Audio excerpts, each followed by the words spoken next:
Hey folks, Morgan here. So we're back talking about electrochemical cells, and in our last video we talked about page 2 of the lecture outline, and we had introduced the idea of the standard hydrogen electrode. And we're going to be using the standard hydrogen electrode in today's lectures to talk about how we can actually determine the values of these different reaction potentials. So there are tables like this one that exist in your textbook.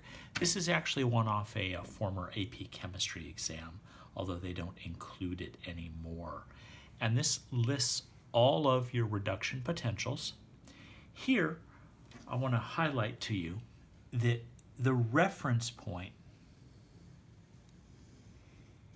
is the standard hydrogen electrode. 2H plus 2 electrons going to H2. Okay? Now, anything that is more likely to gain electrons than the hydrogen ion will be listed up here. And anything that is less likely to gain electrons is listed down here. Now, in America, we use reduction potentials. In British countries, they tend to list them as oxidation potentials. There's no difference. They have the same numeric values. It's just they'd be positives when ours are negatives and negatives when ours are positives. So we'll go through that. Okay, so the standard hydrogen electrode can be used to compare to other reactions. In yesterday's lecture, we had said that the potential for the Danielle cell would be 1.10 volts. So where do the 1.10 volts come from? We're going to build two different cells today. The first one based on copper, then one based upon zinc, or vice versa. So for the first one, we're going to need our two beakers. And this side is going to have the standard hydrogen potential, or the standard hydrogen electrode. Sorry, messing up my words this morning. It's still early. So there's that inverted test tube that has the platinum wire going to the piece of platinum. This is 1 molar H+, and this goes to a source of hydrogen gas. Now on this side, we'll do zinc first. We'll put in a piece of zinc, Zn. Line comes up. Here's our meter. I'm going to connect this with a salt bridge. Okay, so this is going to have some 1 molar zinc 2+. Okay, now when this starts to operate, we see a measurement here of 0.76. Okay, and it's positive. Now, the question is this being oxidized or is this being reduced? We need to look for evidence. Now over here we could look over the long term and see if this plate got bigger or got smaller, okay? And in reality it does get smaller, but that takes a long time. Why don't we look over here? Now we have two possible reactions that are happening here, okay? And one of them will produce hydrogen gas, so you will see bubbles in here. And the other will consume hydrogen gas. So we can either measure gas flow going in there or just the fact that there are no bubbles there. Or we could even use a pH meter or an indicator to say whether we were getting more hydrogen ions or fewer hydrogen ions. Now, in this specific case, what we see is bubbles. So that means that this side must be 2H plus 2 electrons to give me H2, which is a reduction, which means this side by default must be an oxidation, okay? So that 0.76 volts is completely due to the zinc being oxidized because we have defined this change for the hydrogen to be a 0. So when I look over here, okay, and I come all the way down here, I see the opposite reaction with a negative 0.76. So when I reverse this, I get a positive 0.76. What this means is zinc is 0.76 times more likely to be oxidized than the hydrogen is. Now, do another set here. I'm not taking a lot of time to make these drawings beautiful because they make the point pretty quickly. Let's go. Okay. This time it'll be copper, so 1 molar copper 2 plus. Go to the meter. Go over to my standard hydrogen electrode.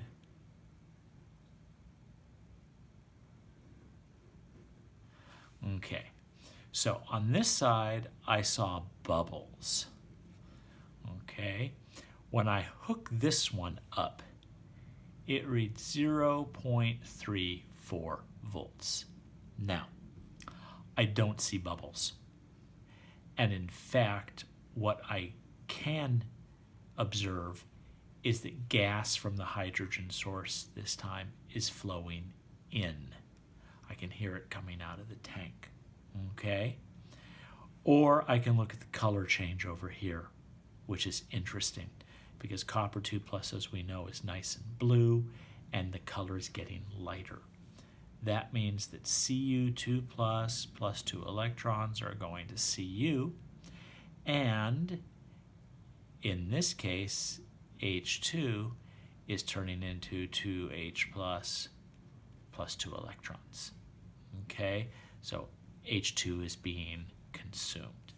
So over here, I knew that zinc going to zinc 2 plus 2 electrons had an E naught of 0.76 volts. Here, the reaction copper 2 plus 2 electrons to give me copper gives me an E naught of 0.34 volts. This is a reduction, that's an oxidation, that's okay. I come here to my table and I find it right there, Cu2 plus 2 electrons to give me Cu, 0.34 volts, okay? So, some poor graduate students had to spend a year or two just doing these over and over again to get these values, okay? So, that's how we do the comparison. This one is 0.34 times more likely to be reduced than the hydrogen. And then on the other side, this is 0.76 times more likely to be oxidized. Okay, now, notice in both cases these values are positive because we're letting the spontaneous reaction happen. So these are voltaic cells. So let me look here and see how to figure out these values from the tables. Here I have the reaction Cu going to Cu2 plus 2 electrons, and I have Ag plus an electron going to Ag. First off, I'm going to multiply all that by 2 just to make it balance. E naught equals, E naught equals. Now for the copper, I actually already know from what I had done up here, but I can go to the table. If the reduction is positive 0.34, that means the oxidation is negative 0.34 volts. I reverse the reaction, I change the sign. Now for the silver one. Okay, so Ag plus an electron to give me Ag solid 0.80 volts. You are at this point going to ask, you multiplied the thing by 2, Morgan. Shouldn't I multiply this by 2? No. These are not heats, okay? And in fact, this is what is often referred to as an intensive property, not an extensive property. It just depends upon the change on the Ag plus and not for the overall how many Ag pluses I have. So don't multiply these by 2. Add those together and I get negative 0.46 volts for Cu plus 2 Ag plus gives me Cu2 plus plus 2 AGs. And since this is negative, we can say this one is non-spontaneous. Okay? Here, breaking it down, zinc 2 plus 2 electrons gives me zinc, and Ni gives me Ni2 plus 2 electrons. Remember, I have to have one oxidation, and I have to have one reduction every time. I already know the value for zinc. In the reduction format, it's negative 0.76. Now for the nickel, I have to go around and locate it. I'm going to start at the top and look my way down. I'm working my way down. Here we go. So in this case, it is positive because I want it as an oxidation, and on this table it's a reduction, so 0.25.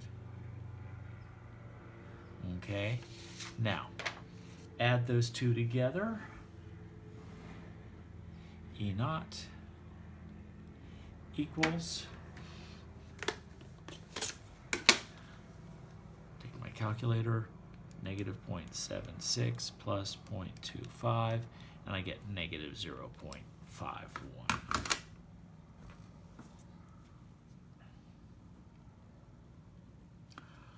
And the electrons have canceled, and I get this overall reaction. Okay, so also non-spontaneous. Okay, so you know what? I did a math boo-boo up here. I am so sorry, I just spotted that. That's a positive 0.46. Morgan messed that one up, sorry.